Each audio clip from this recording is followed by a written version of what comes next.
Hello बच्चों, आपका हमारे चैनल हिंदी वाणी में स्वागत है।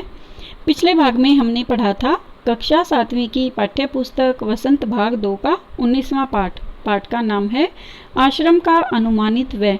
यह पाठ मोहनदास करमचंद गांधी जी द्वारा लिखा गया है। इसमें उन्होंने उनके आश्रम में उपयोग की जाने वाली सभी वस्तुओं की सूची बनाई है तथा अनुमानित व्यय का लेखा जोखा तैयार किया है।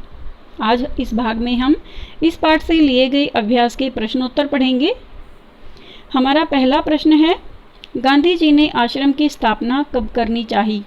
उत्तर है, गांधी ने सन 1915 में जब वे दक्षिण अफ्रीका से लौटे तो अहमदाबाद में आश्रम बनाने की योजना बनाई। हमारा अगला प्रश्न है, गांधी जी को आश्रम के लिए कितने स्थान की ज़रूरत थी और क्यों? उत्तर है, साबरमती आश्रम में लगभग 40-50 लोगों के रहने, इनमें हर महीने 10 अतिथियों के आने की संभावना, जिनमें 3 या 5 परिवार आने की उम्मीद थी। अतः आश्रम में 3 रसोईघर तथा रहने के मकान के लिए 50,000 फुट क्षेत्रफल में बने मकान की आवश्यकता थी। इसके अलावा खेती के लिए 5 एकड़ ज़मीन की ज़रूरत थी, क्योंकि इतने लोगों के भोजन का सामान खरीदना कठिन था, इसलिए वो स्वयं खेती करने के पक्षधर थे। अगला प्रश्न है, गांधी जी ने आश्रम के अनुमानित खर्च का ब्यौरा क्यों तैयार किया?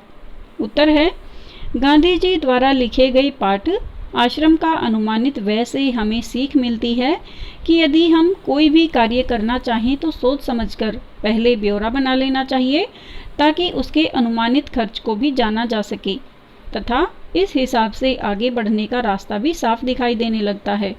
गांधी जी एक ऐसे आश्रम की स्थापना कर रहे थे। इसके लिए स्थान की ज़रूरत थी, आवश्यक वस्तुओं, पुस्तकों, भोजन की व्यवस्था करने की ज़रूरत थी, वहाँ सत्याग्रह तथा स्वदेशी आंदोलन की योजनाएं तैयार करनी थी। वह आश्रम 1-2 दिन के लिए नहीं बल्कि लंबे समय के लिए बनाया जा रहा था। अतः स्थायी व्यवस्था के लिए गांधी जी ने खर्च का लेखा जोखा तैयार कर दिया। अगला प्रश्न है, गांधी जी के अनुसार आश्रम में कौन कौन से खर्च थे? वह उसे कहाँ से जुटाना चाहते थे? उत्तर है, गांधी जी के अनुसार यदि अन्य खर्च अहमदाबाद उठा ले तो वह खाने का खर्च जुटा लेंगे। उनके अनुसार आश्रम के मद में निम्नलिखित खर्च थे: 1. मकान तथा जमीन का किराया, 2. किताबों की अलमारियों का खर्च, 3. बढ़ई के औजार, 4. मोची के औजार, 5. चौके का सामान, 6. एक बैलगाड़ी या घोड़ा गाड़ी, 7. एक वर्ष में भोजन का खर्च 6,000 रुपये। अगला प्रश्न है, हमारे यहाँ बहुत से लोग खुद काम नहीं करके किसी पेशेवर कारीगर से करवाते हैं। गांधी जी छेनी, हथौड़े, बसूले क्यों खरीदना चाहते होंगे?